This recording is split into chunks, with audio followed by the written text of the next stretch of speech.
Good day, you're watching Businessworld Live. I'm Dani Laurel. And I'm Jess De Los Santos. Here are today's top stories.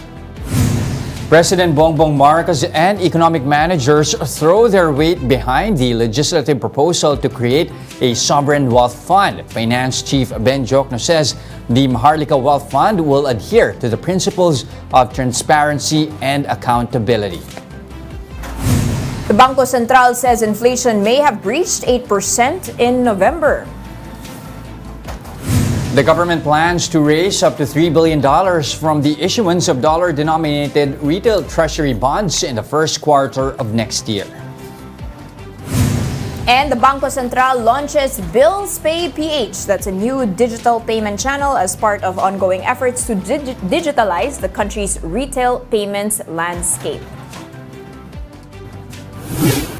Let's begin our broadcast with the proposed Maharlika Investment Fund, the sovereign wealth fund that is being pushed by presidential son, Ilocos Norte Representative Sandro Marcos, and the House Speaker himself, Martin Romualdez.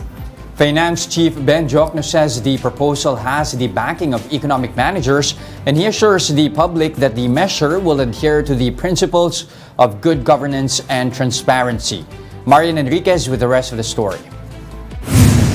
The House Committee on Banks and Financial Intermediaries has already approved in principle the proposed bill seeking to create a sovereign wealth fund that will be called Maharlika Investment Fund. A technical working group has been formed to fine-tune the measure. The objective of the MIF is to pool funds and channel them to diversified investments such as bonds, foreign currencies, of achieving financial gains and ensure profitability. Among the 5 lawmakers who authored the bill are presidential son Ilocos Norte Representative Sandro Marcos and House Speaker Martin Romualdez. But where will the initial funds come from? The measure proposes a seed money of $250 billion to the national government. Finance Secretary Ben Jokno says these GFIs have already committed for the funds. Jokno adds that the private sector is welcome to join and invest in Maharlika. Anybody who's willing to invest in that fund are welcome. Okay, so could be international, could be private sector. Jokno also touts that his fellow economic managers and even President Bongbong Marcos is supportive of the bill. This has the imprimatur of the president. In fact, the creation of the wealth fund. Yung concept ng sovereign wealth fund. Nung nag-umpisa yan nung nasa BSP governor pa ako. Ganon. We want to create a fund na will take care of future generations of Filipinos. The finance chief adds once the bill creating the Maharlika Fund is passed into law, this may be operational sometime next year. Depends on how fast the governing council can be constituted. No? I think give it another 6 months from the passage before it becomes operational. However, House Ways and Means Committee Chairperson and Albay Representative Joey Salceda raised concerns about some provisions of the bill. Under the Board of Directors, the Chairperson and Chief Executive Officer shall be representative of the GFI with the biggest fund investment. The Maharlika Investment... They are separate. And I take a very strong position on this. Commingling CEO in chair position in a government fund could be prejudicial to accountable governance of the fund.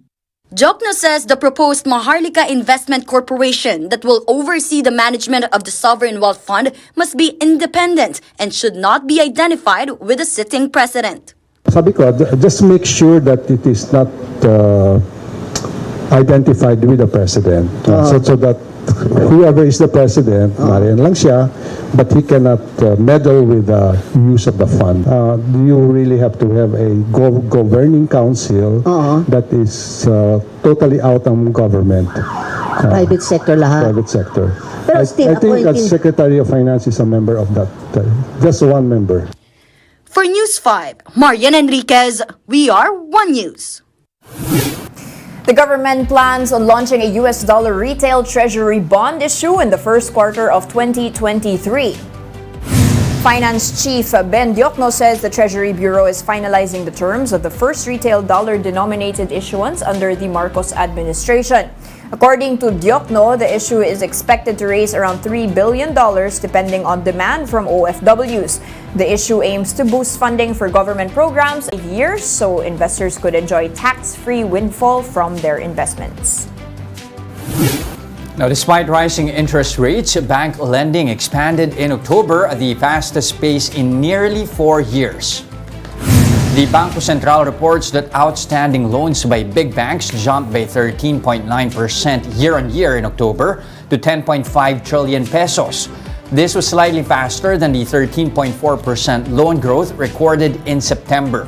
The October credit growth was the fastest in nearly 4 years, or since the 15.3% expansion posted commodities. It realized the November inflation would exceed the central bank's 2 to 4% target for the 8th consecutive month.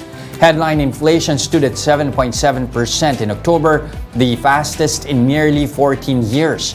BSP Governor Felipe Medalla said inflation may have peaked in November or will peak in December. The Philippine Statistics Authority will release the November inflation data on Tuesday, December 6th.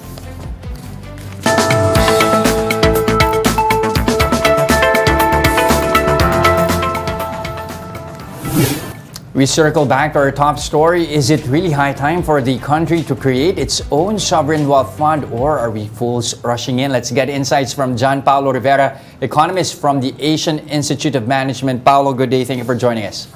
Hi, good morning, everyone. So what do you make of this Maharlika investment fund? Do we even have enough fiscal space to actually afford our own sovereign wealth fund, especially at a critical juncture when we're still trying to bounce back from the pandemic? Well, in principle, a sovereign fund would be good in order for the government to generate more funds because it would be reinvesting and diversifying its financial resources into interest-bearing activities, which would be good to expand government revenues. However, there will be a question on the credibility, again, as mentioned in the news, that who would be managing the funds, how will the funds be managed, and which investment instruments would these funds place is the first thing. Second, usually economies who are establishing a sovereign fund are those economies who are experiencing surplus, trade surplus, because this surplus would be the one to fund the sovereign fund, rather than getting it from like what has been mentioned earlier in the SSS, in the GSIS, which would be some sort of problematic because as of or recently, we have been experiencing some constraints in funding the benefits of the members of these organizations, given its limited fund as of the moment. So given that, how big of a risk is it, the fact that we are actually going to source funding from pension banks as well as state funds here, the likes of the GSIS and SSS? Well, the risk is really coming from how the funds would be managed in the future once the sovereign fund has been established. But at the onset, it would be a question of would the organizations or the institutions where the seed fund would be sourced be able to recover the said fund, and would they be able to continue providing the benefits to their members as soon as their fund has been reduced, as it has been allocated to the sovereign fund. Okay, now, resources are going to be put here, sir, and we have issues that are so fundamental, agricultural problems, educational problems, the price of onions. Is this the right time to be focusing government efforts on this when we are experiencing poverty, high inflation, and, agricultural problems and a food crisis? But the sovereign fund is an option of government to be able to generate funds. However, given the issues that you have mentioned, there might be a more efficient way to be able to secure funds in order to finance the recovery of these sectors and to mitigate the issues of inflation and currency depreciation, or rather appreciation that we've been experiencing right now, to be able to stabilize the economy as we are about to end this year. Okay, now let's talk again about what you mentioned, no? It's a principle, it's a good idea. But what we've seen in other countries, there are just some horror stories that are making people skeptical about what is the governance. Even, Joey Salceda, the representative, mentioned, what about the chairman, CEO? Right. What type of safeguards, mechanisms would you say, if we have these in place, then... It has been secured from them. And then with good governance, it is very important that during the time that this fund is being discussed are actually in place and is working according to plan. Sir, is it all right what Governor Diokno, he says this is a project that's been there for quite some time. For the private sector to be the one doing this, will there not be conflict of interest there, especially if you're going to be investing in private companies? Well, for private companies, there's already a facility for this one, the mutual funds that we have out there in the market. But then the role of the private sector is also critical because they are the ones who have the surplus of funds. As what I have mentioned earlier, usually most economies have invested their surplus fund into their sovereign fund because they want to expand their liquidity further and faster. So the role of the private sector is very important because they are the one who has the surplus of fund, institutions who are really trying to make ends meet by fulfilling their obligations to their members. Hit that In the past few weeks, the range that the Bangko Sentral ng Pilipinas have actually pegged might be a most likely level of inflation rate, but I'm personally putting it at 7.5% because the role, no, it's a tug of war, no? The price of food, agricultural product, even fuel has been still increasing, but then our currency is already appreciating. It's now at the 56th level in the past 2 days, and this would have impact on the imports that we are. The Philippines is an import-dependent economy, and most of the products that we have are imported. And with the currency appreciation that we have experienced recently, it is putting some downward pressure on prices, but it is being countered by the persistence of supply chain constraints, agricultural constraints, and the rising prices of fuel and energy. Given all that, how do you think should the BSP move in their next meeting in December? Again, you have now the Fed signaling, already setting the stage here for smaller hikes. What do you think then would be the action here by the BSP? Are we likely to follow that path? Well, most likely the BSP would now start slowing down on its rate hikes because we are now moving towards the new year, from the holidays to the new year, wherein demand is now very critical in stimulating our economic growth so that by year end we are able to achieve the target of, I think, 7% GDP growth year on year from 2021 to 2022. Is the worst over for peso and for inflation? For the currency, I think the worst, we are now heading towards a more stable currency, just like before the erratic appreciation and depreciation before, because the effects of the policies, the monetary policies that the BSP has implemented previously is now taking effect. And the adjustments of our economic players are now taking effect as well. Now let's pause for a quick break, but coming right up after that. The Bureau of Fisheries and Aquatic Resources will push through with a ban on the sale of imported pink salmon and pompano in wet markets. More of that and other stories when Businessworld Live returns. Stay with us.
For 3 months to 4 months. Piece up from 6 pesos 3 weeks ago. In Kamuning Market, a tray of egg can be bought from around 210 to 255 pesos depending on the size. The Bureau of Animal claimed that the increase is inevitable with the Christmas season fast approaching. Sa kasalukuyan po ay stable po ang ating itlog.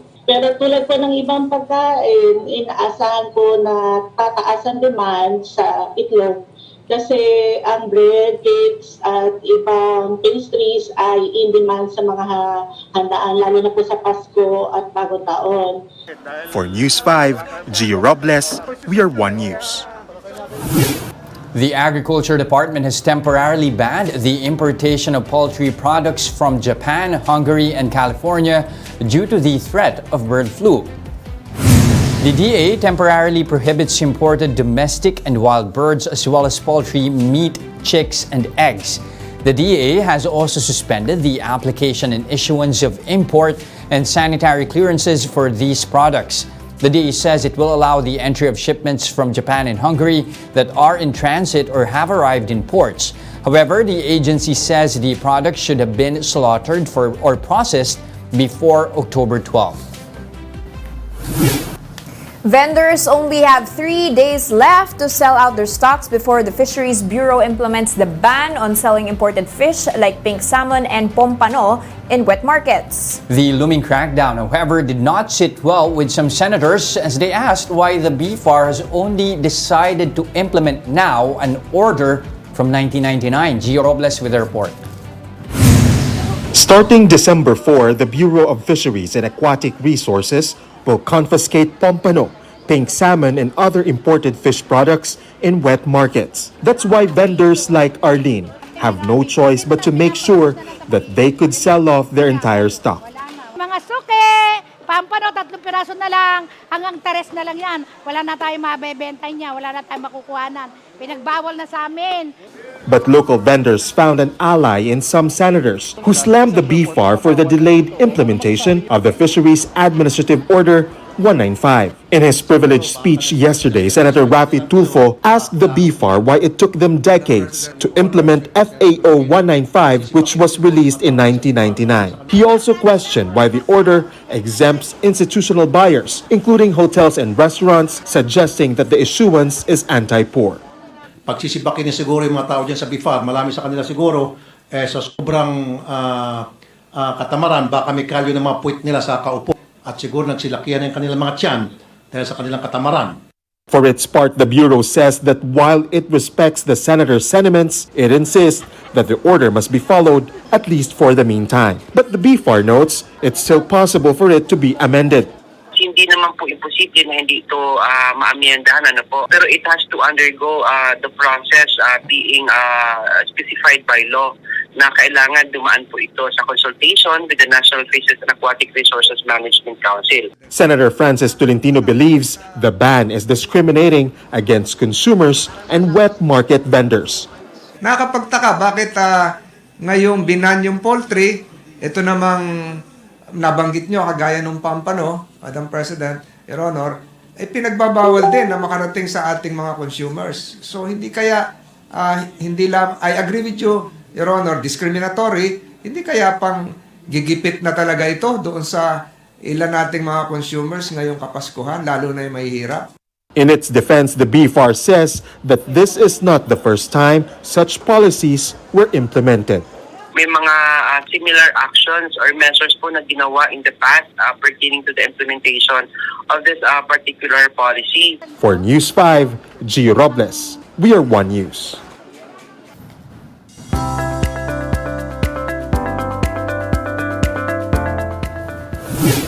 The Bangko Sentral has launched a new digital payment channel as part of efforts to digitalize the country's retail payments landscape. BSP Governor Felipe Medalla says Billspayph aims to realize the central bank's goal of digitalizing at least 50% of total retail payments. The new payment channel is also expected to attain the BSP's target of financially including at least 70% of Filipinos by 2023. The BSP also noted that of the total bills payment transactions by 43.4 million Filipinos last year, only 8% were made digitally. The central bank believes Billspayph will hasten the digitalization of one of the most common payment uses in the country. Alright, mukhang best time to diet. during the holiday season. I love Pampano. Those are the biggest stories on the economic and corporate front today. I'm Jess De Los Santos. And I'm Danny Laurel. We are One News, all sides, all the time. But don't go away. We'll give you the latest on the local bourse when Businessworld Live returns. Stay with us.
And you're still watching Business World Live here on One News. So Dan, is it real? Is it true this time? Are we really experiencing a Santa rally? How are we kicking off December? Jess, happy December 1st. I mean, take a look at the S&P 500 last night, up by 3%. That was actually the highest level we've seen in 2 months. And that is sending a wave of green, which we haven't seen, in quite a while. So indeed, as you mentioned, sana ito na. And what is the back of that? Powell signaled a slowdown in the pace of rate hikes. We mentioned that earlier. He says 50 basis points instead of 75 basis points. And the stocks in Asia, according to analysts, are catching up because we were some of the worst sold during this period of the Fed rate hikes, no? And now that this is pacing the lower pace, we're actually up by something like 15% for the MSCI Asia Pacific Index just in November. That was the biggest jump since 1998. And Nico Asset are saying that this is the start of some gains that might continue into 2023. And if you take a look at our own index, it does seem to be a bit of a pullback, but still, look at this trend at 67.73, closing in on 6,800, sana maging 7,000 quite soon. Another good thing is our currency. So take a quick peek at the peso, 56 levels na. So quick gains right away there for the peso on the back of even BSP Governor Medalla saying that the pace of the rate hikes might also be easing from the first quarter of next year. And again, even if we're still year-to-date in the Asian basket in the red, some gains nevertheless for at least the first few months, Jess. Okay, now going back to the equity space, renewable seems to be at least the name of the game here, with a number of conglomerates investing in that space. Tell us more about it. Okay, so a couple of new updates on that. We did report, Premier REIT to still do their IPO, and that's going to be up to 2.31. They're going to be using it to buy sites for 9 power projects. And another one is Ayala. CEO Bongkon Singh, is the new CEO, did have an interview on Bloomberg TV where he did mention that they will be, looking at an electric vehicle or digital push. They will be building an electric vehicle ecosystem. IMI, which is one of their subsidiaries, has actually been rolling out charging stations in the shopping malls, and they will also be distributing Kia's full electric vehicles. So, exciting times here for the renewable energy space. 2 conglomerates, Villar and Ayala, entering that quite clearly. And that's it for today, December 1, 2020.